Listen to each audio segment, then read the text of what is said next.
Assalamualaikum warahmatullahi wabarakatuh. Jumpa lagi dengan saya Taufik Santosa di pembelajaran Bahasa dan Sastra Indonesia kelas 10.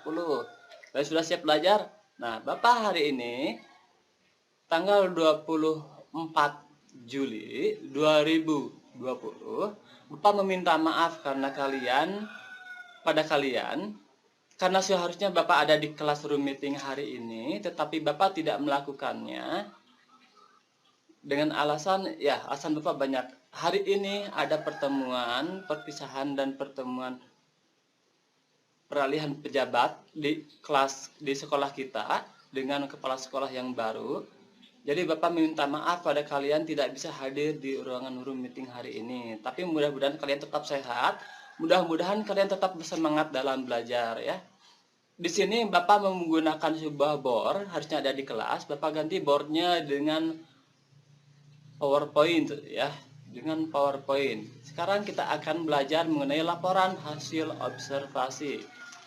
Apakah laporan hasil observasi itu?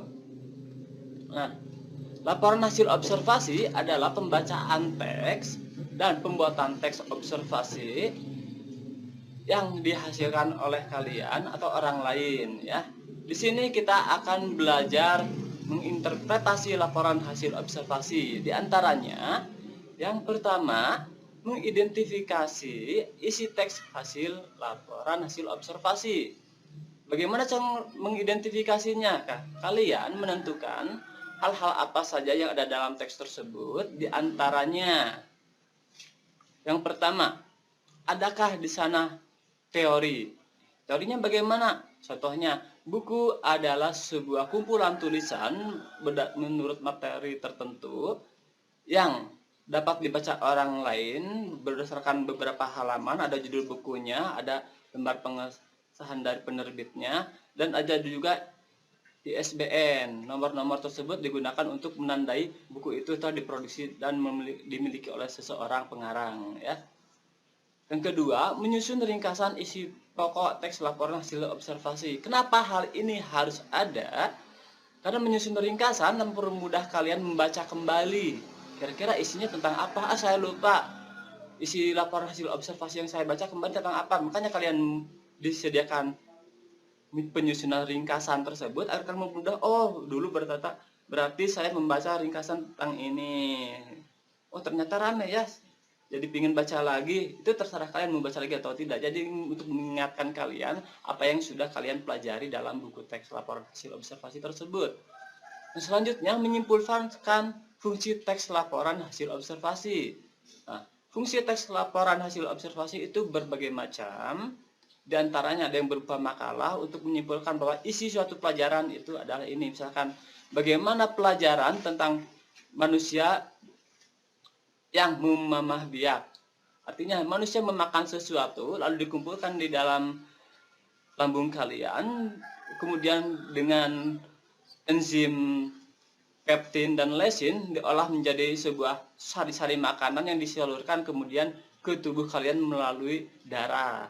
Nah, itu ada salah satu contoh dari laporan hasil observasi yang diobservasi orang lain, kalian laporkan lagi, kemudian kalian simpulkan apa gunanya. Nah, gunanya itu untuk pengetahuan kalian. Selanjutnya ada yang juga yang berguna untuk kemasyarakatan. Kalian melakukan suatu penelitian, oh lembah ini ternyata rusak akibat curah hujan yang sekian. Ternyata oh curah hujannya agar bisa dikurangi, ternyata curah hujan tidak bisa dikurangi. Bagaimana agar tidak rusak lagi?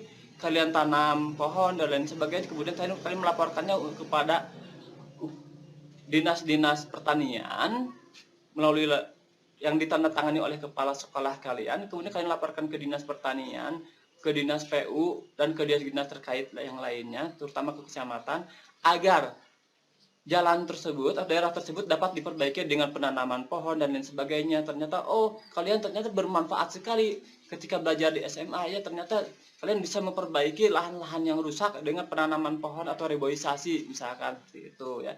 Itu adalah fungsi dari salah satu teks laporan hasil observasi yang kalian buat atau yang kalian baca akan dimanfaatkan oleh pemerintah untuk kemajuan di negeri ini ya. Kita lanjutkan. Nah, Apakah kalian pernah melakukan semacam observasi ya, atau pengamatan? Biasanya pengamatan itu dapat kalian lakukan setiap hari ya. Kalian ketika kalian mengendarai motor ya, kan tidak mungkin melakukan pengamatan, oh jalannya rusak. Jadi kalian tidak melakukan pengamatannya, udah ada lubang, ada galian, ada batu segede apapun juga, pasti kalian lewati dengan goncangan-goncangan di motor kalian tentunya ya. Nah, itu adalah kalian melakukan observasi agar tidak melindas jalan-jalan yang rusak. Kalian pasti akan memilih jalan-jalan yang lurus, yang enakan gitu ya. Kenapa? Karena kalian sudah mengobservasinya. Jangan sampai motor saya rusak. Kalau motor saya rusak, berarti saya harus menggantinya dan servisnya beberapa kali. Nah, itu adalah gunanya kalian mengobservasi jalan. Apa saja yang bisa diobservasi? Banyak. Kalian melihat adik kalian menangis, diobservasi. Kira-kira menangisnya kenapa ya? Oh, menangisnya karena pingin jajan. Sementara dia udah jajan sekian ribu dari orang tua kalian. Dia nangis pingin jajan terus. Apa yang kalian lakukan? Ajak bermain saja, Pak.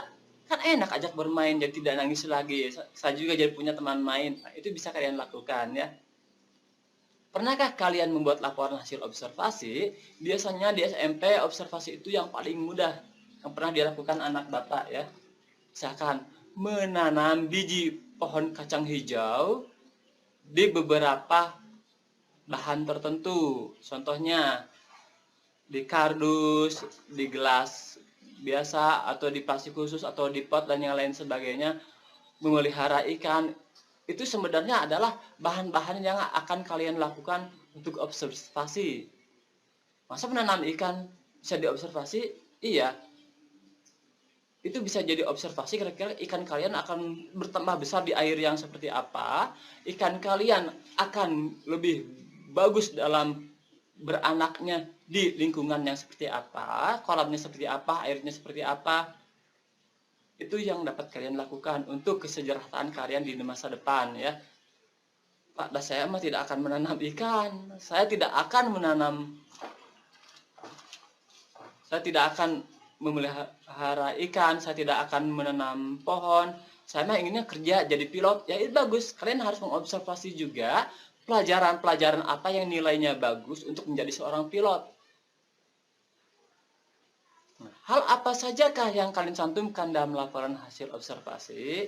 Nah, banyak. Pertama, tanggal observasinya harus dicantumkan.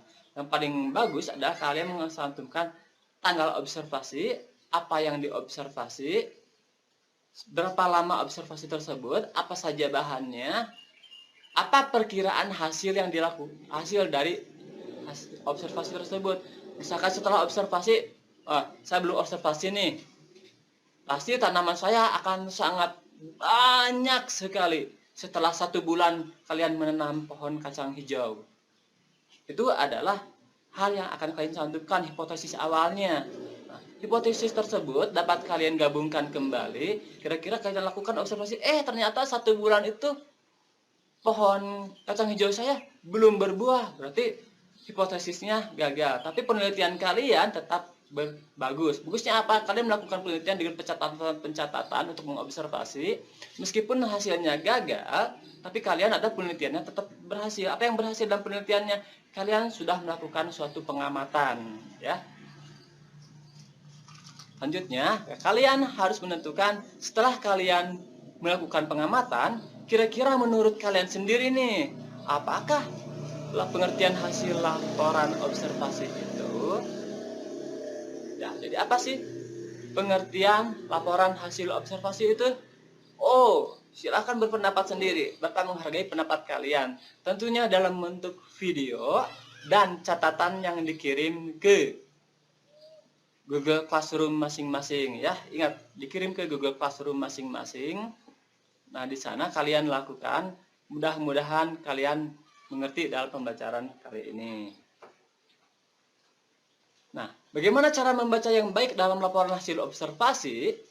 Pertama, membuat pertanyaan dan dugaan isi yang berjudul wayang. Contohnya ya, meskipun Bapak nanti di ujian akan mempersembahkan soal yang lain di ulangan, tetapi tetap kita gunakan judul yang berjudul teks wayang. Kenapa? Karena kalian tidak mungkin melihat HP secara langsung terus-menerus, jadi kalian belajar untuk membaca di buku biasa ya. Yang pertama, berkonsentrasi penuh. Artinya, ketika ada gangguan saat kalian belajar, kalian hindari tempat-tempat yang ada gangguannya. Kalian belajar di dekat adik kalian. Oh, pasti susah. Menghindarlah. Kunci pintu kamar, kalian baca baik-baik bukunya, kalian lihat video-videonya tentang observasi, tentang wayang dan lain sebagainya, boleh. Yang selanjutnya, mencatat pokok-pokok informasi yang penting dalam teks. Nah, contoh informasi penting itu seperti apa, Pak? Saya nggak tahu sih contoh informasi penting. Nah, contoh informasi penting dalam sebuah teks itu dapat berupa tanggal, tokoh yang berbicara, apa yang dibicarakan, mengenai lembaga-lembaga yang terkait dalam teks tersebut, tempat apa yang dibicarakannya di mana, ya, dan bagaimana laporan hasil observasi yang dilakukan di sana. Dan selanjutnya memfokuskan pada pencarian jawaban mengapa teks tersebut termasuk laporan hasil observasi. Nah, itu bisa kalian pertimbangkan kira-kira ini laporan hasil observasi atau belum. Ini cuma kata-kata aja, itu ya nanti kita bicarakan bersama ya.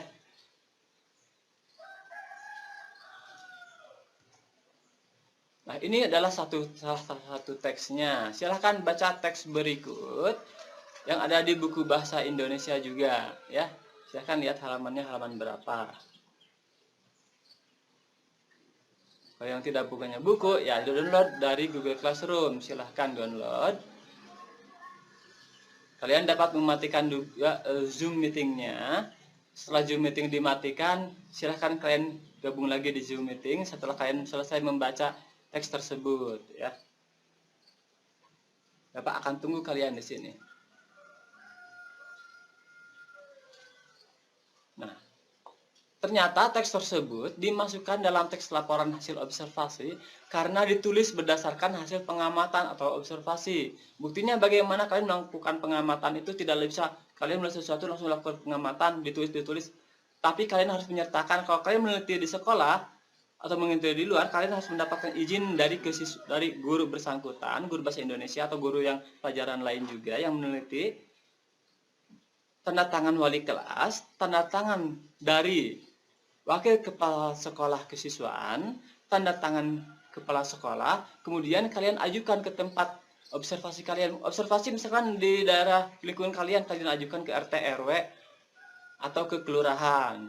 Observasi di daerah lain yang berbeda kecamatan, kalian harus ajukan ke kecamatan di tempat yang bersangkutan. Tentu harus ke RT dulu, ke RW dulu, kelurahan, kecamatan berdasarkan surat yang dilayangkan atau diantar oleh kalian melalui sekolah.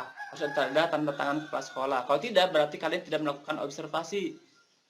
Karena itu adalah hanya observasi berdasarkan tugas gurunya saja. Misalkan itu di lingkungan kalian, itu bisa, tapi itu hanya jadi laporan observasi untuk gurunya dan lingkungan sekolah. Tapi untuk pengamatan atau observasi yang serius, kalian harus mengajukannya ke berbagai orang atau lembaga yang memiliki izin-izin tertentu, contohnya kelurahan, RT RW dan lain sebagainya ya. Keluar negeri bisa, kalau ada yang membiayai boleh keluar negeri juga ya. Tetap harus belajar terus setiap hari seperti ini. Nah, kita lihat pernyataan umum dan pengklasifikasian. Apakah pernyataan umum ini? Pernyataan umum ini berupa kata-kata pengantar dari awal. Ada yang berupa teori, ataupun ada yang berupa sebuah pendapat orang lain. Deskripsi bagian bagaimana? Nah, deskripsi bagian adalah deskripsi yang menyebutkan ciri-ciri dari suatu benda yang dibicarakan di awal tulisan. Kalau deskripsi manfaat, deskripsi manfaat ini berupa manfaat dari laporan hasil observasi itu akan bermanfaat bagi siapa saja. Tinggal tuliskan, oh ternyata laporan hasil observasi saya tentang keadaan lingkungan di wilayah Cikajang mengenai sampah bisa bermanfaat bagi masyarakat sekitar. Jadi tidak membuang sampah sembarangan, jadi menghargai apa pekerjaan orang lain yang membersihkan dan lain sebagainya ya. Nah, Ciri-ciri laporan hasil observasi ya. Yang pertama bersifat objektif ya. Untuk laporan hasil observasi ini bersifat objektif, artinya bukan berdasarkan praduga. Jangan-jangan gara-gara lubang ini pasti banyak orang jatuh. Nah, itu adalah praduga. Tapi ketika kalian melihat pengamatan beberapa menit, ternyata ada motor yang lewat jalan tersebut, kemudian motornya kaget, pengendaranya kaget, ada semacam kecelakaan dan lain sebagainya, berarti itu adalah objektif. Kalau subjektif hanya praduga, kalau objektif berarti berdasarkan kenyataan yang ada. Ciri-ciri objektif bagaimana? Yang pertama, ciri-ciri objektif itu ada tokoh yang berbicara, ada tahunnya, ada tanggal, ada bukti foto dan lain sebagainya. Itu adalah ciri-ciri objektif. Selanjutnya, ciri laporan hasil observasi. Yang kedua, ditulis berdasarkan fakta yang ditemukan pada saat pengamatan. Seperti yang Bapak bicarakan barusan, berdasarkan fakta yang ditemukan pada saat pengamatan. Yang ketiga, tidak mengandung hal-hal yang bersifat menyimpang dan dugaan-dugaan yang tidak tepat. Seperti yang tadi, hanya praduga saja, jangan saja, jangan ditulis, karena itu adalah jangan-jangan praduga yang bersifat menyimpang atau tidak tepat atau memihak terhadap sekelompok orang tertentu. Yang selanjutnya, laporan hasil observasi harus ditulis lengkap. Lengkap apanya? Mulai dari judulnya, tanggal, kejadian, bagaimana peristiwa tersebut terjadi, kapan terjadinya, apa akibatnya yang terjadi, bagaimana pemecahan masalah dari kejadian tersebut, dan laporannya bagaimana hasil yang diperoleh mengenai kejadian tersebut. Kalau ada hal yang berkaitan dengan lembaga, ditulis lembaganya apa, pendapat tentang lembaga tersebut, orangnya siapa yang berpendapat tentang suatu penelitiannya sama tersebut ya. Nah, ini adalah salah satu contoh analisis struktur dari teks observasi. Yang pertama adalah pernyataan umum, bukan pertanyaan ya. Pernyataan umum atau klasifikasi. Dalam teks wayang, wayang adalah seni pertunjukan yang telah ditetapkan sebagai warisan budaya asli Indonesia. Titik. Hanya sampai itu saja yang kalimat utamanya atau kalimat yang menyatakan pernyataan umum ya, yang menerangkan. Di sini pernyataan umumnya berupa sebuah teori. Teorinya apa? Teorinya adalah wayang adalah sebagai seni pertunjukan yang telah ditetapkan sebagai warisan budaya asli. Di sebelah sini ya. Selanjutnya kita lihat deskripsi. Deskripsi adalah menjelaskan apa yang dijelaskan oleh pernyataan umum. Dari wayang adalah sampai dengan Indonesia. Wayang kulit dilihat dari umur dan gaya pertunjukannya pun dibagi menjadi beberapa macam jenis. Itu adalah deskripsi bagian. Nah, di sini dijelaskan jenisnya apa saja yang ada di sana. Yang pertama, jenis yang paling terkenal karena diperkirakan memiliki umur paling tua adalah wayang purwa. Wayang purwa berasal dari bahasa Jawa yang berarti awal. Yang ini terbuat dari kulit kerbau yang ditata dan diberi warna sesuai kaidah pulasan yang wayang pendalangan. Diberi tangkai dari bahan tanduk kerbau yang diolah sedemikian rupa dengan nama tertentu. Jadi di sini adalah deskripsi bagian menjelaskan apa yang dijelaskan di pernyataan umum. Deskripsi manfaat. Nah, di sini yang terakhir ada deskripsi manfaat. Manfaatnya adalah sebuah jenis wayang di atas merupakan wujud ekspresi kebudayaan yang dapat dimanfaatkan dalam berbagai kehidupan antara lain sebagai media pendidikan, media informasi, dan media hiburan. Wayang bermanfaat sebagai media hiburan, informasi yang memberikan ajaran kehidupan kepada manusia. Jadi ketika kalian nonton wayang, kenapa dalam cerita wayang itu ada pertempuran? Nanti kalian akan tahu, ternyata pertempuran tersebut nanti akan digunakan sebagai apa? Apakah gambaran manusia yang terdahulu yang ada bertempur dan sebagainya, Ada di sana tokoh-tokoh yang Arjuna, Bima, dan yang lainnya itu nanti ada di tokoh-tokoh di India ya, karena berasal dari India, cuma diadaptasi di Indonesia menjadi ada semacam, ada Garengnya, ada Petruk, kalau dalam bahasa Sunda ada Semar, ada Cepot, ada Dawala gitu kan. Itu adalah semacam penggabungan kedua kebudayaan ya. Kita lanjutkan lagi. Nah, ciri-ciri teks yang objektif seperti yang dibicarakan oleh Bapak tadi, terdapat yang pertama nama tempat, yang kedua waktu kejadian, bisa hari, bisa jam, bisa tanggal. Lanjutnya yang ketiga, terdapat nama orang yang melakukan penelitian. Nah, penelitian ini harus dilakukan ketika kalian melakukan penelitian, tulis di proposal di laporan tersebut nama penelitinya siapa saja. Kalau berkelompok berarti nama satu kelompok. Untuk penamaannya seperti ini. Kalau satu orang tidak ada kata oleh, tapi kalau banyak kan lebih dari satu orang, 2 orang, 3 orang, 5 orang harus ada kata oleh siapa. Kalau satu orang cukup namanya saja ya di kopnya. Yang selanjutnya nomor 4, hasil penelitian yang telah dilakukan itu seperti apa, yang telah dituliskan dari awal, pertumbuhannya seperti apa, bagaimana kejadiannya, mengapa bisa tumbuh seperti itu untuk pohon misalkan ya, itu yang bisa dilakukan. Nah, selanjutnya terdapat nama lembaga yang menyampaikan pesan atau berita pada penelitian tersebut. Misalkan kalian kerjasama dengan suatu desa, desanya tuliskan nama desanya apa. Terdapat nama lembaga atau nama orangnya, misalkan kan bekerjasama dengan Pak RT, kalian tuliskan dalam penelitian kalian meneliti di daerah apa, RT berapa, RW siapa saja yang kalian wawancara di sana. Kalau penelitiannya di luar ya. Kalau kalian penelitian di sekolah atau di lingkungan kalian, untuk guru kalian cukup tuliskan nama lembaganya SMA Negeri 4 Garut saja ya. Fungsi teks laporan hasil observasi adalah memberitahukan kepada pihak berwenang tentang suatu informasi. Informasi apa? Informasi dari apapun yang sudah diteliti ya. Contohnya bagaimana? Kalian meneliti buku, kalian laporkan kepada guru pelajaran kalian, misalkan biologi atau guru pelajaran sejarah, bahwa Bu, saya telah membaca suatu atau telah menonton suatu video yang saya observasi, ternyata kebenarannya itu dapat dibuktikan karena ada di sejarah. Tapi video tersebut tidak ada di sejarah, bagaimana? Kalian diskusikan dengan guru sejarah kalian. Kira-kira informasi tersebut benar atau tidak. Jangan sampai kalian hanya menonton, membenarkan sesuatu yang ada tanpa kalian meneliti kebenarannya benar atau tidak.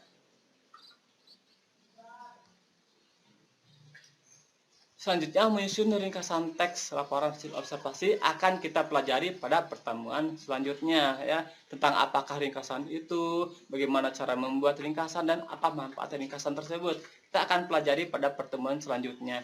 Terima kasih telah berlelah-lelah dengan Bapak. Mudah-mudahan kalian semakin hebat dalam belajar. Jika ada pertanyaan, ditanyakan di Google Classroom saja, di Japri di Google Classroom, di email kalian. Apa pertanyaan yang akan kalian sampaikan kepada Bapak? Karena Bapak mohon maaf, hari ini Jumat tanggal 24 Juli Bapak tidak bisa menemani kalian di room meeting. Mudah-mudahan di minggu depan kita dapat belajar di room meeting. Terima kasih, siapkan kuota kalian untuk pertemuan selanjutnya. Wassalamualaikum warahmatullahi wabarakatuh.